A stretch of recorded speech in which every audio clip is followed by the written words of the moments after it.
Sprašujejo me, zakaj kandidiram na listi LDS za evropskega poslanca.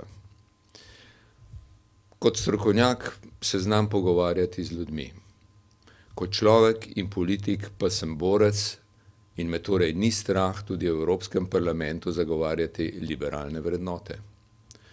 Med temi liberalnimi vrednotami so zame najpomembnejše človekove svoboščine. Evropski parlament je tudi za Slovenijo pomemben, saj je to parlament vseh ljudi v vseh državah Evropske unije. Evropski predpisi zadevajo prav vse nas, svoboda gibanja in dela po vsej Evropski uniji, varstvo okolja, zdravstvo, pokojninski predpisi, delo, zdrava prehrana so samo nekatera področja, ki jih Evropski parlament urejuje s predpisi, ki veljajo za vse nas.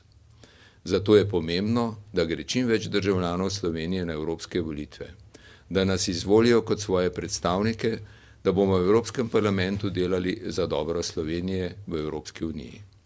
Naj se Slovenija sliši v Evropskem parlamentu.